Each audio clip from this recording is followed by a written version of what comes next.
The Sons of Jacob at War with the Sons of Esau by Louis Ginzberg. Jacob having been interred with royal pomp, and the 7 days period of mourning over, the conflict between the sons of Jacob and the sons of Esau broke out anew. In the skirmish that had ensued when Esau advanced a claim upon a place in the cave of Machpelah, while his brother's remains still lay unburied, he lost 40 of his men, and after his death fortune favored his sons as little. 80 of their followers were slain, while of the sons of Jacob not one was lost. Joseph succeeded in capturing Zepho the son of Eliphaz and 50 of his men, and he clapped them in chains and carried them off to Egypt. Thereupon the rest of the attacking army led by Eliphaz fled to Mount Seir, taking with them the headless corpse of Esau, to bury it in his own territory. The sons of Jacob pursued after them, but they slew none, out of respect for the remains of Esau. On the third day a great army gathered together, consisting of the inhabitants of Seir and the children of the east, and they marched down into Egypt with the purpose of making war upon Joseph and his brethren. In the battle that came off, this army was almost totally destroyed. Not less than 600,000 men were mowed down by Joseph and his warriors, and the small remnant fled precipitately. Returned to their own country after this fatal campaign, the sons of Esau and the sons of Seir fell to quarreling among themselves, and the sons of Seir demanded that their former allies leave the place, because it was they that had brought misfortune upon the country. The sons of Esau thereupon dispatched a messenger in secret to their friend Agnias, king of Africa, begging his aid against the sons of Seir.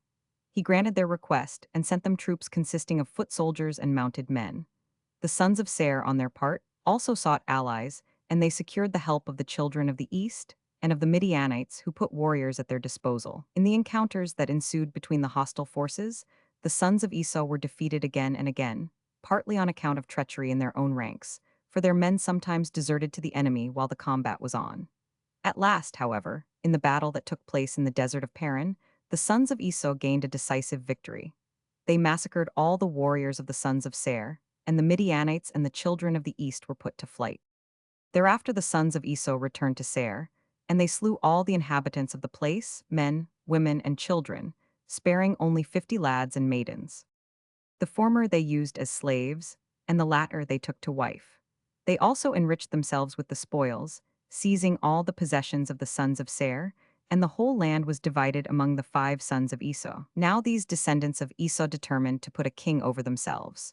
But in consequence of the treachery committed during the war, there prevailed such hatred and bitterness among them that they decided never to appoint a ruler from their own people. Their choice fell upon Bela, the son of Beer, one of the warriors sent to them by King Agnias. His peer could not be found among the allied troops for bravery, wisdom, and handsome appearance. They set the royal crown upon his head, built a palace for him, and gave him gifts of silver, gold, and gems, until he lived in great opulence. He reigned happily for 30 years, and met his death then in a war against Joseph and his brethren. This war came about because the sons of Esau could not banish from their memory the disgrace of the defeat inflicted upon them by Joseph and his people. Having enlisted the aid of Agnias, and of the Ishmaelites and other nations of the east, they set forth on a second campaign against Egypt, in the hope of delivering Zepho and his followers from the hands of Joseph. In spite of their enormous host, they had no less than 800,000 men of infantry and cavalry. They were defeated at Ramses by Joseph and his brethren and their little company of 600 men. Beside their king Bela, they left 1/4 of their army upon the field. The loss of their king discouraged them grievously, and they took to flight, hard pressed by Joseph, who cut down many of the fugitives. When he returned from the battle, Joseph ordered manacles and fetters to be put upon Zepho and his followers, and their captivity was made more bitter unto them than it had been before. The sons of Esau appointed Jobab of Bozrah to succeed their dead king Bela. His reign lasted 10 years, but they desisted from all further attempts at waging war with the sons of Jacob. Their last experience with them had been too painful, but the enmity they cherished against them was all the fiercer, and their hatred never abated. Their third king was Husham, and he ruled over them for 20 years. During his reign, Zepho succeeded in making good his escape from Egypt. He was received kindly by Agnias, king of Africa, and appointed commander-in-chief of his troops. He used every means of persuasion to induce his sovereign lord to enter into a war with Egypt, but in vain, for Agnias was only too well acquainted with the strength and heroism of the sons of Jacob. For many years he resisted Zepho's arguments and blandishments. Indeed, as it was, Agnias had his hands full with other warlike enterprises. It had happened about this time that a man of the land of Kittim, Uzi by name, whom his countrymen venerated as a god, died in the city of Pazamana, and he left behind a fair and clever daughter. Agnias heard of Yeniah's beauty and wisdom, and he sued for her hand, and his request was granted him by the people of Kittim.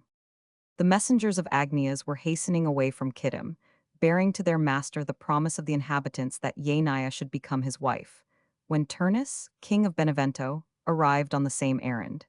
His suit was rejected, for the people of Kittim were afraid to break the promise given to Agnias. In his anger, Turnus went to Sardinia to make war upon King Lucus, a brother of Agnias, intending to deal with the latter as soon as the other was rendered harmless. Hearing of the design hatched by Turnus, Agnias hastened to Sardinia to the assistance of his brother, and a battle took place in the valley of Campania. Against Turnus were arrayed Agnias, his brother Lucus, and the son of the latter, Niblos, whom his father had appointed commander-in-chief of the Sardinian troops. In the first encounter, Turnus was the victor, and the Sardinians lost their general Niblos. But in the second engagement, the army of Turnus was routed completely, and he himself was left dead on the field. His army fled, pursued closely by Agnias as far as the crossroad between Rome and Albano. Niblo's body was put inside of a golden statue, and his father erected a high tower over his grave, and another over the grave of Turnus, and these two buildings, connected by a marble pavement, stand opposite to each other, on the crossroad at which Agnias left off from following after the fugitive army. The king of Africa went on to the city of Benevento, but he took no harsh measures against it and its inhabitants, because it belonged to the land of Kittim at that time. Thenceforth, however, bands of soldiers from Africa made incursions, now and again, into the land of Kittim, under the lead of Zepho, the captain of the African army. Agnias meantime went to Pazamana to solemnize his marriage with Yeniah, and he returned with her to his capital in Africa 424.